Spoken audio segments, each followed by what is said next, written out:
महिलाओं के लिए, पुरुषों के लिए टॉयलेट हो, पेयजल की सुविधा हो, बैठने की व्यवस्था हो, तो कोई व्यक्ति स्टैंड के नाम पर तब वहां पर प्रशासन से अनुमति लेकर के तब तो स्टैंड की फीस वसूल कर सकता है। नमस्कार, मैं अंकित शर्मा और हॉक फीड न्यूज में आप सभी का स्वागत है। दोस्तों, एक तरफ ओवैसी हैं जो कि ज्ञान वापी पर लगातार धमकी देते जा रहे हैं, वहीं दूसरी तरफ उत्तर प्रदेश के मुख्यमंत्री सीएम योगी ने आज एक ऐसी कड़ी चेतावनी दी है जिसके बाद जितने भी गुंडे हैं, जितने भी माफिया हैं, उन सब के होश उड़ जाएंगे। देखिए ये खास रिपोर्ट। परिवहन विभाग की जिम्मेदारी इसमें बहुत महत्वपूर्ण हो जाती है। आपने भी गाजियाबाद की दुखद घटना देखी होगी जिसमें स्कूली बस से एक बच्चे का सिर बाहर होने के बाद 11 वर्ष के उस बच्चे की दुखद मृत्यु होती है। दुखद मृत्यु के बाद जब बस का फिटनेस के कागज मांगेगा तो उसकी फिटनेस ही नहीं थी। ये परिवहन विभाग की पहले प्राथमिक जिम्मेदारी थी कि हर एक बसेज का स्कूल कॉलेजेस खुलने के पहले हम सुनिश्चित करें कि उनके पास अपने वाहनों की फिटनेस सुनिश्चित हो। लापरवाही हुई, उसमें जवाबदेही भी तय की गई। परिवहन विभाग को इस बात को सुनिश्चित करना होगा कि सभी प्रकार के बसेज का, ये स्कूली बसेज हों, प्राइवेट में कॉन्ट्रैक्ट कैरिज में चलने वाली बसेज हों, या फिर परिवहन विभाग के साथ संबद्ध बसेज हों, या फिर उत्तर प्रदेश परिवहन निगम के द्वारा संचालित वाहन हों, या ट्रक हों, 4 व्हीलर हों, 2 व्हीलर हों, इनको नियमित रूप से इनकी चेकिंग करना और ट्रैफिक के नियमों का पालन करवाने की व्यवस्था इनसे सुनिश्चित करना, यह परिवहन विभाग सुनिश्चित करें। उनकी जो फील्ड में तैनात जो भी उनके अधिकारीगण हैं वे इसको सुनिश्चित करवाएं। पुलिस की मदद भी लें, ट्रैफिक पुलिस की मदद भी करें। ओवरलोडिंग को रोकना, सड़क के किनारे कोई ट्रक, कोई बस अवैध रूप से पार्किंग न करें और सभी जिलाधिकारी और पुलिस अधीक्षक इस बात को सुनिश्चित कर लें।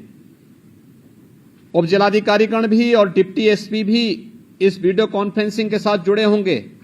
वे इस बात को नोट करेंगे, किसी भी सड़क पर, वह हाईवे हो, स्टेट हाईवे हो, एक्सप्रेसवे हो, जिला मार्ग हो, नगरीय चौराहा हो या कोई भी अन्य स्थल हो, अवैध bus stand, taxi stand, 3 wheeler stand, rickshaw stand या कोई भी इस प्रकार की अवैध गतिविधि नहीं चलनी चाहिए।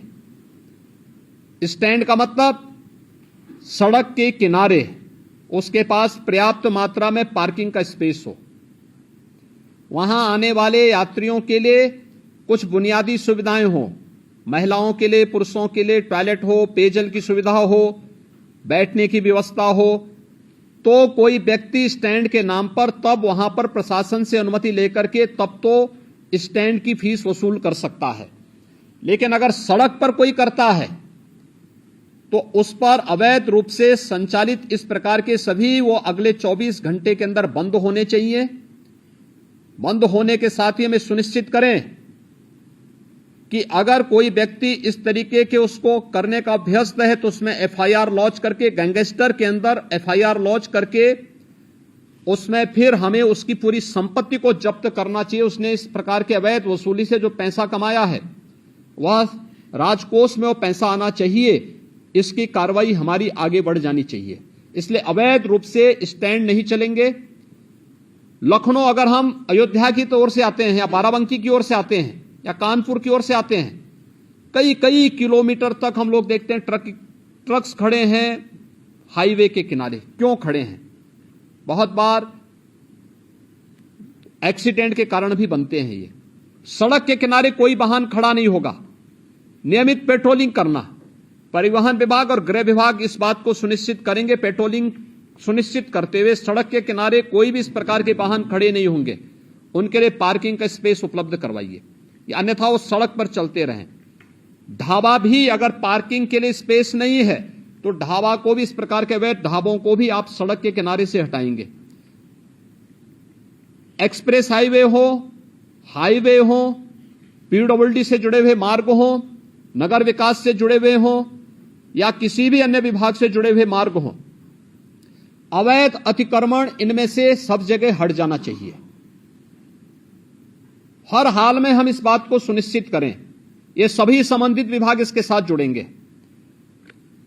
मुझे आश्चर्य होता है कि बच्चों को पहले स्कूलों में ट्रैफिक के नियमों के बारे में जानकारी बताई जाती थी। आज ये सभी चीजें पाठ्यक्रम से एक प्रकार से नदारद सी हो चुकी हैं। मैंने प्राथमिक शिक्षा, माध्यमिक शिक्षा, उच्च शिक्षा, इन सभी से मैंने कहा था कि हर जनपद में प्रधानाचार्यों की ट्रेनिंग का एक कार्यक्रम, मुझे विश्वास है कि सभी जगह हुआ होगा।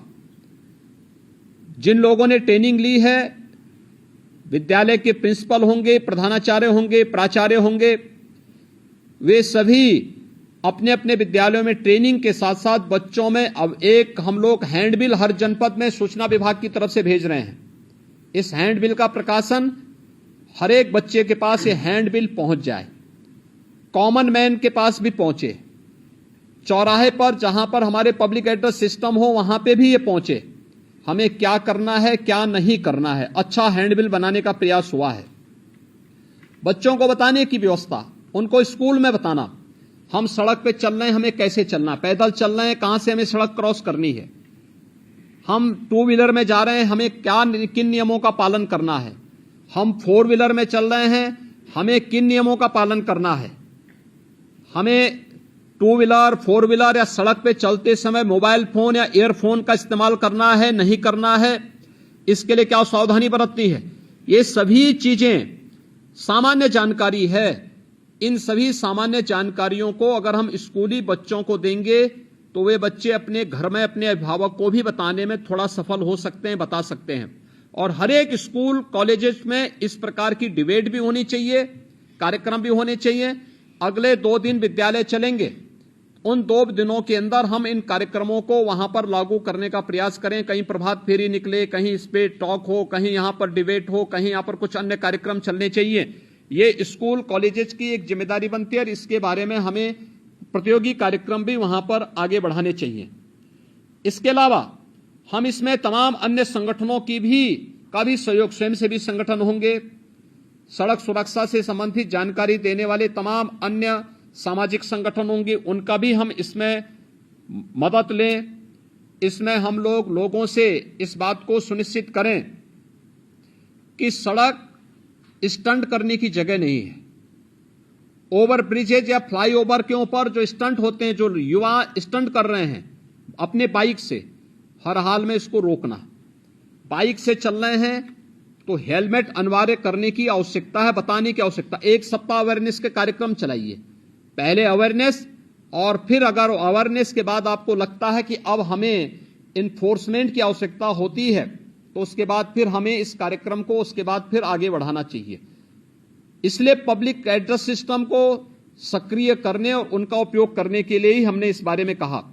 हैंडबिल का वितरण, होर्डिंग्स लगाना, हर एक जनपद में, हर एक चौराहे पर, हर एक स्तर पर सूचना विभाग से इसके बारे में पूरी जानकारी लेकर के सावधानी बरतने की दिशा से अच्छे होर्डिंग्स परिवहन विभाग के द्वारा, गृह विभाग के द्वारा, नगर विकास विभाग के द्वारा, पीडब्ल्यूडी के द्वारा, अन्य सभी संबंधित शिक्षा विभाग के द्वारा, इनके द्वारा हर एक स्तर पर लगाने की आवश्यकता है।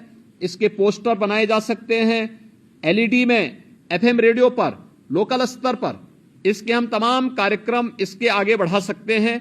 ये चीजें हम सुनिश्चित करें। वीडियो आपने देख लिया, इस वीडियो को आप अधिक से अधिक शेयर करें। देश हित चैनल है हॉकफीड न्यूज, इसे सब्सक्राइब करना बिल्कुल भी ना भूलें। अभी सब्सक्राइब करें और बेल आइकन जरूर दबाएं। फिलहाल के लिए मैं आपसे विदा लेता हूं, तब तक के लिए जय हिंद, जय भारत, नमस्कार।